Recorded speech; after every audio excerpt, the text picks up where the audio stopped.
fireside chat, I will ask few questions on climate change and sustainable development initiatives in UK, Sustainable Development Goals 2030, and as a diplomat posted in India, how do you see those connecting with India, and few insights G20 that recently concluded in India. Welcome, Mr. Gareth. Thank you, Shalini. Thank you for inviting me to talk to you today.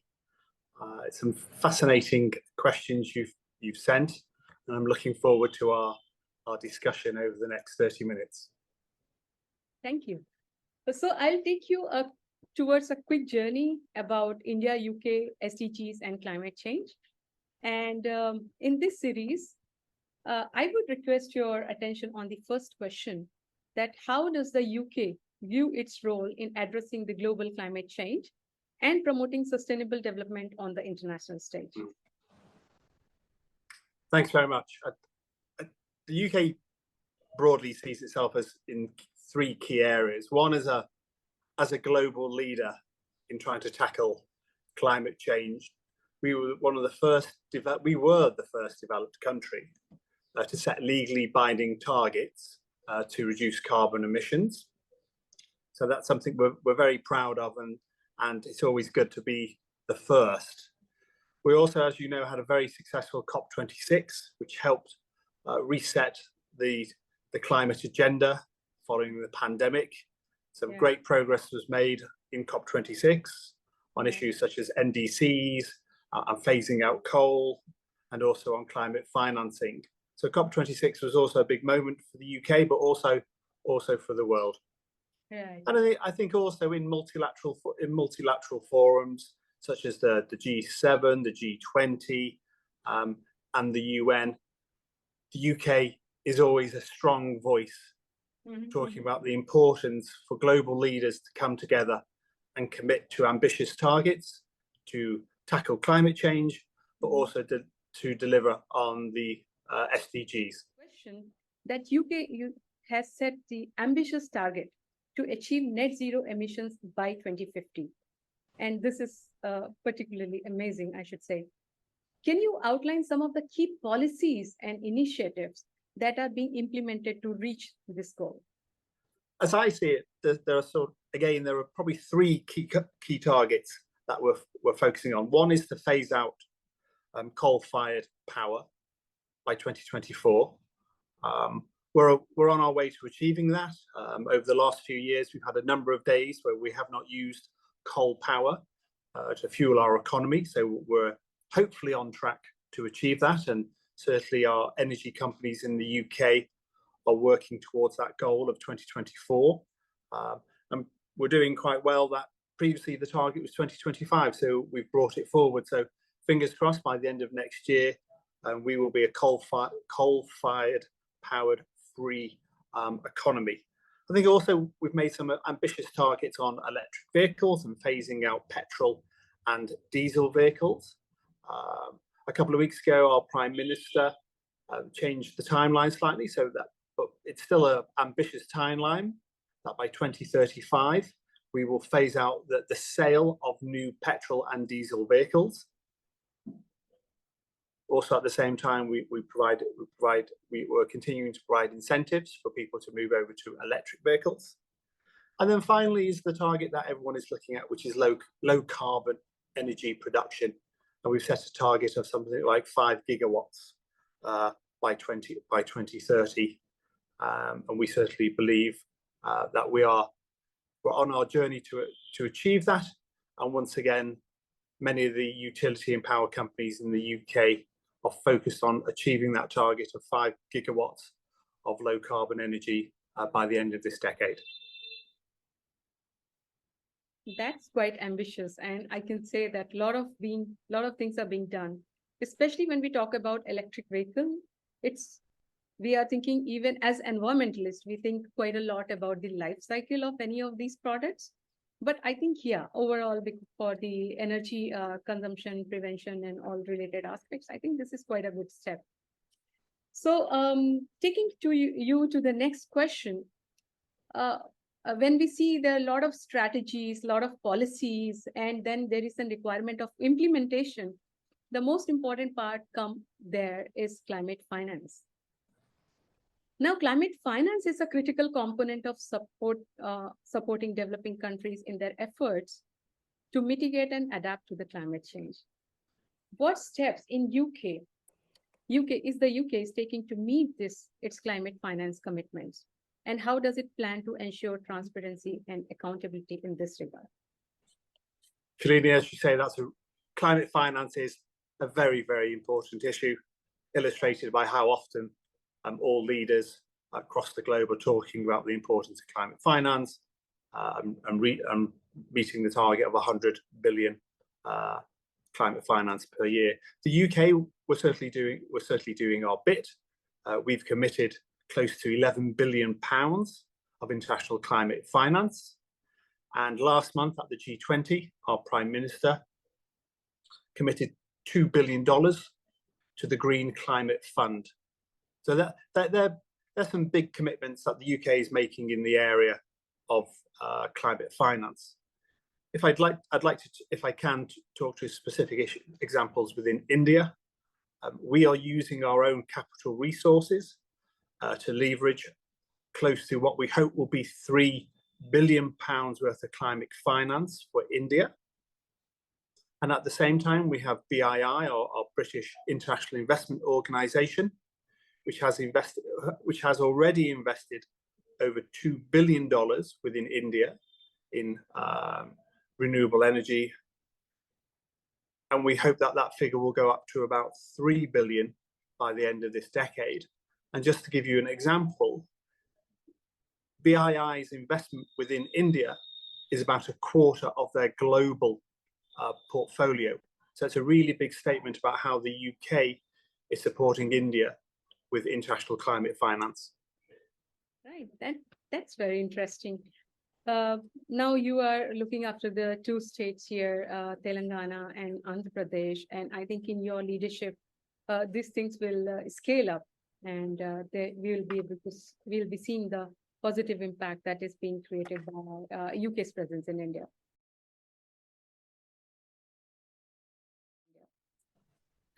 So taking to the next question, this is again related to the climate finance and its impact moving ahead. Sustainable development encompass economic, social, and environmental dimensions.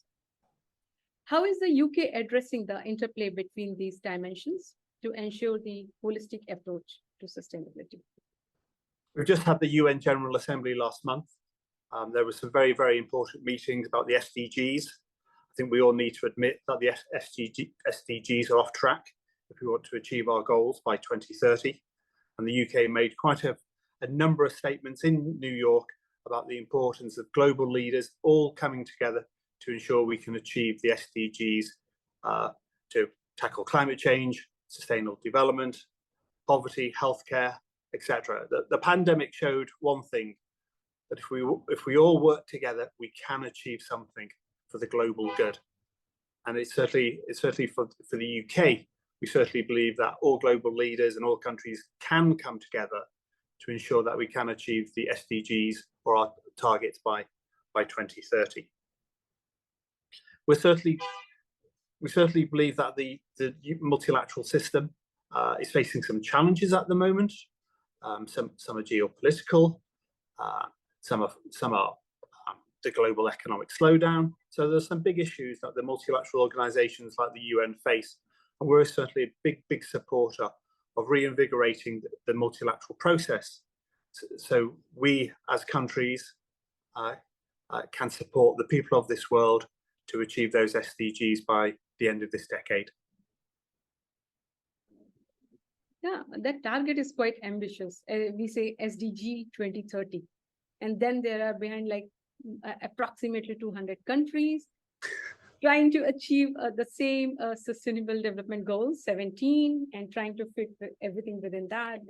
And there's such a huge landscape. It's talking about the sustainability, gender equality, then finance, then partnership.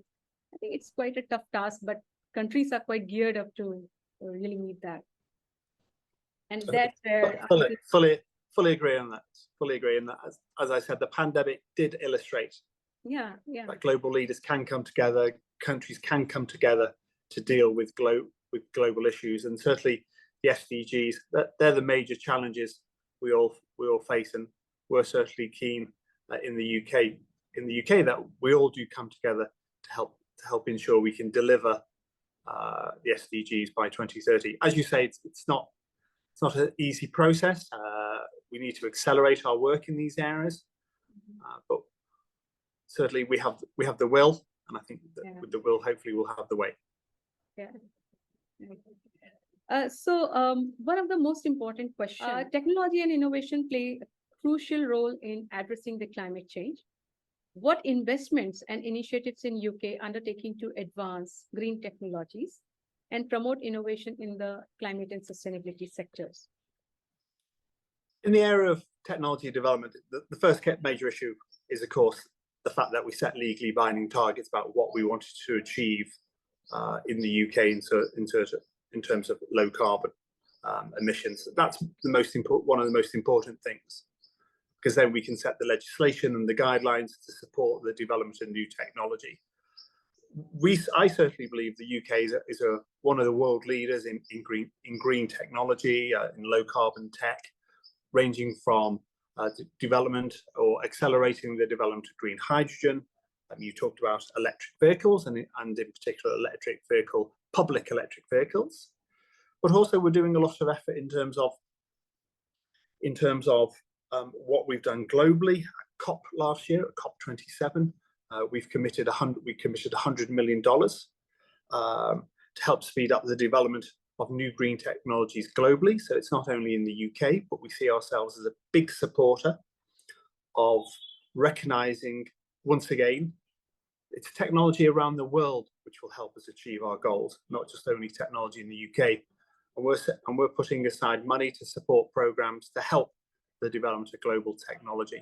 But also within the UK, we have organisations like UK Research and Innovation, Innovate UK, where we've made it a priority for those big research organisations within the UK to work across the world with stakeholders, including within India. But we've made it a priority for these big R&D funding organisations in the UK to really ensure tackling climate change and sustainability is one of their key priorities.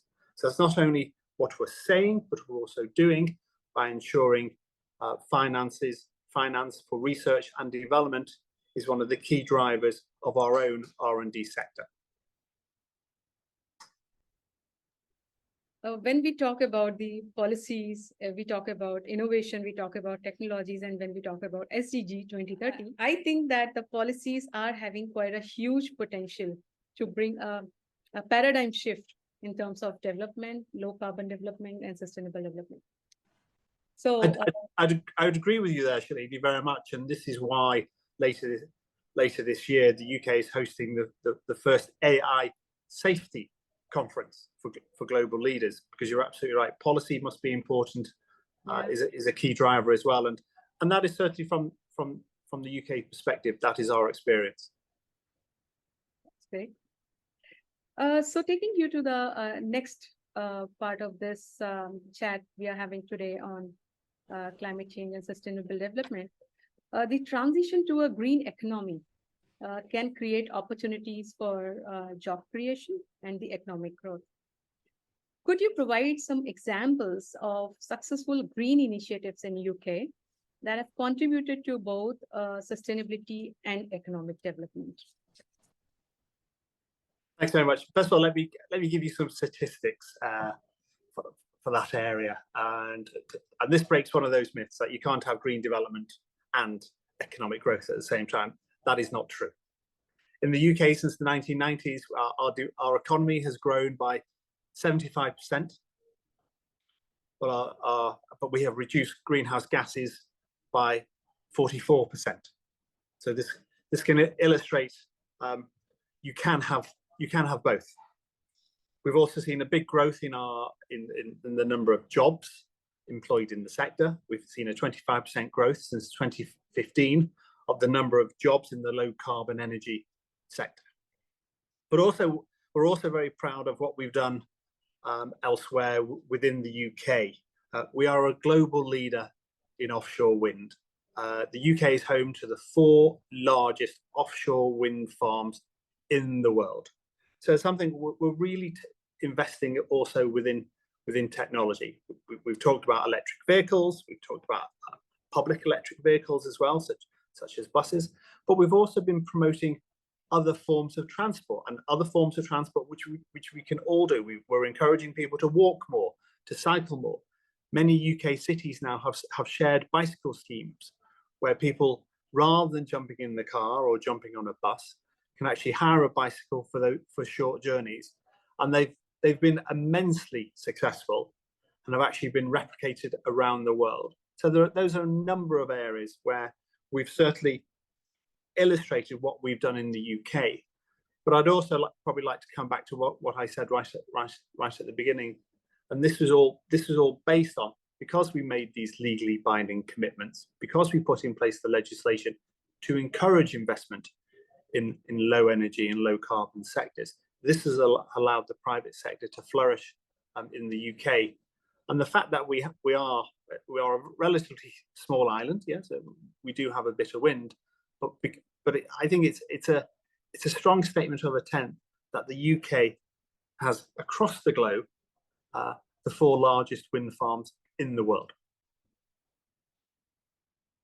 Taking to your favorite subject, probably the climate diplomacy. So climate diplomacy is an integral part of addressing the global climate challenges. Can you highlight some of the diplomatic efforts and the partnerships that UK is pursuing to advance the climate actions and for meeting sustainable development goals? One of my favorite topics, I have lots of favorite topics, but it's definitely high up there. Last year, the UK, we published a revised international development strategy. This is a big piece of work. I was involved in drafting some of it, but it has the SDGs and tackling climate change at the heart of the strategy. So that's a big statement from the UK, that our international development strategy is focused on these major challenges, the SDGs and tackling climate change.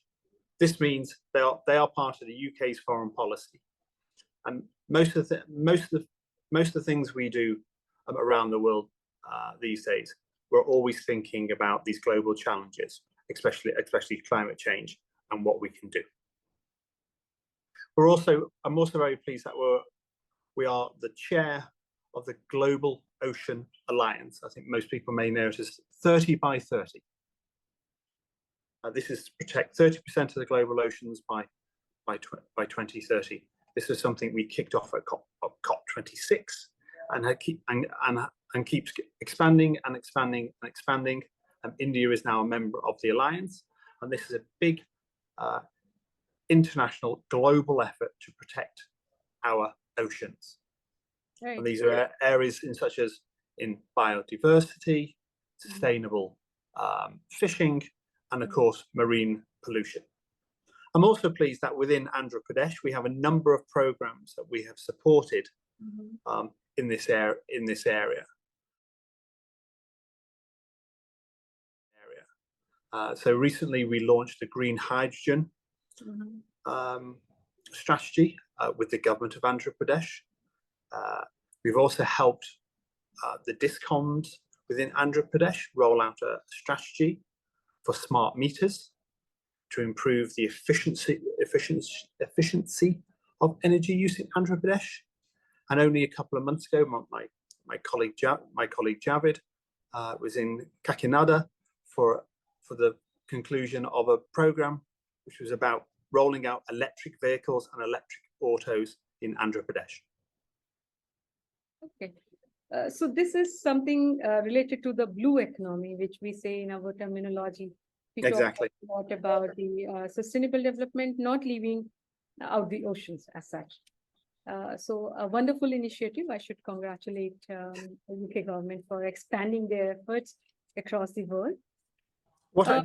Sorry, Shane, there's one key thing which I forgot to mention, which a lot of this comes under something which is our Blue Planet Fund.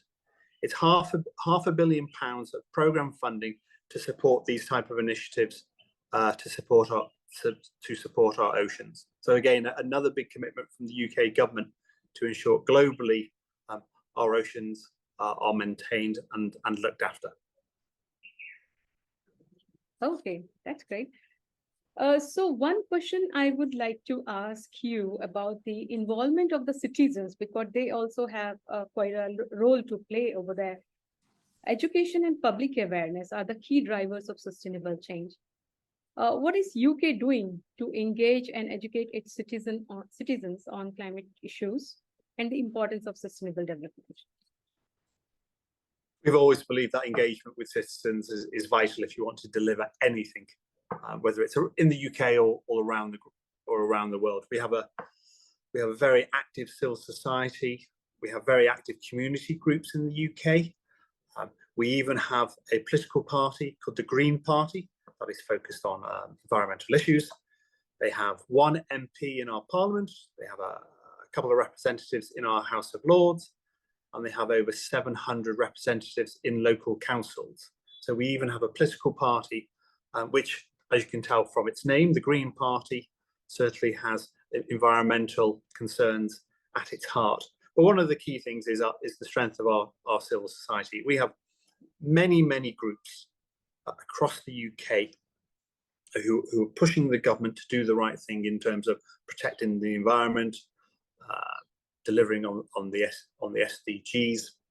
And we also have something called the Global Action Network, which brings all these groups together and communicates directly with the government departments about what they believe the UK should be doing to ensure we can reach our climate targets by 2050, and of course our SDGs by the end of this decade. So we're very active in the UK in these areas. And once again, no UK government decision is made without thinking what would be the impact of this on our population, and what will our population say about what we're trying to do. The point of view of just having a green political party, but how this kind of party can drive the citizens' agenda, the sustainability agenda, I think that's really something that's required by all the countries now. So developing countries or the fast developing economies can say a few things whether this can be done or not. But I think if we start thinking about the core requirement of citizens of sustainable development, I think this is one of the key strategies that many countries, including India, probably should kind of integrate into their systems, political systems, right?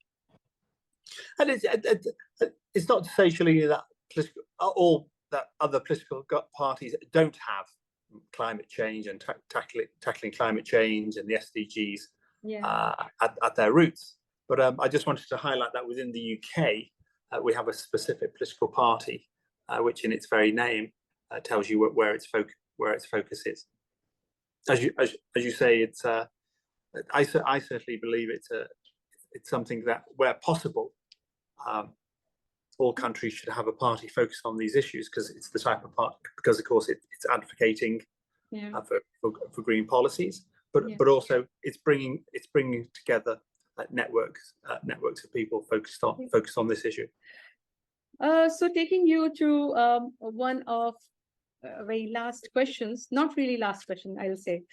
What do you see as a primary role and the significance of the G20 in addressing the global issues, such as economic stability, trade, climate change, and the sustainable development?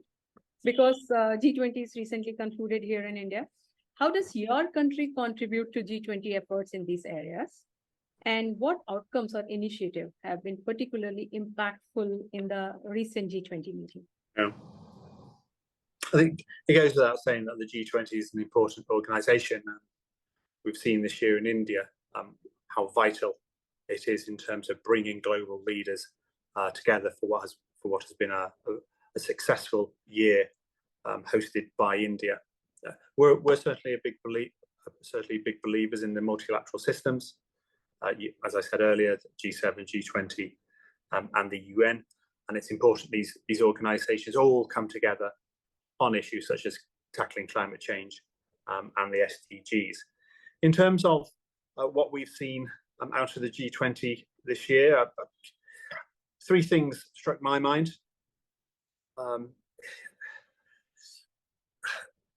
The commitment of leaders to triple their action to tackle climate change. I think that was a really big commitment and much needed. We have the Global Biofuels Initiative that was also launched this year, so a stronger focus on biofuels. But certainly for me, well, the G20 now welcoming the African Union under the Indian chairmanship is a really key moment where all of a sudden an important global voice, one of the most vulnerable continents in the world, now will be joining the G20. So we have stronger voices not only from the north, but also the south. So I certainly believe that the African Union now becoming a permanent member of the G20 is a significant moment in what the G20 will try to achieve in the future, especially when it's looking at issues such as the SDGs. As the esteemed speaker on the Sustain platform, I would request you to share your views, your suggestions, or your message to the global leaders, especially about the Sustainable Development Goals 2030. I think I'm going to have to repeat myself here for what I've said earlier. I think first of all, the UK has shown it can be a global leader in in aiming for low carbon economies. You know, as I said earlier, we were the first country to first developed country to set legally binding targets. But that was not. But whilst we set those targets, we also have seen strong economic development. Our economy has grown by 75% over the last 3 decades, but we've also seen a 44% reduction in greenhouse gases. So I certainly feel that's one of the most important issues, that you can grow your economy whilst also tackling greenhouse gases. We've also created a new sector of jobs within the low carbon economy. So that's a really important example of the UK not only being a global leader, but setting the example by actually doing what's required within the UK. And certainly for the SDGs, as I said earlier, at the UN General Assembly last month, we were a loud voice in terms of recognizing that achieving our SDGs by 2030 was off track, and certainly encouraging and pushing all countries around the world to take the action necessary so we can deliver on the most important SDGs by 2030. We have made this commitment together, and I am confident that by working together, it is something we can achieve for all of us, for all the citizens of the globe. Thank you, Gareth. Thank you so much. I think the message is loud and clear that sustainable development and all the related aspects like business and everything can go hand in hand together. One is not at the cost of other. So thank you for this great message. I thank you for being with us here today. Shalini, thank you very much. This has been really enjoyable, and I've enjoyed talking to you, and hopefully you'll invite me back sometime.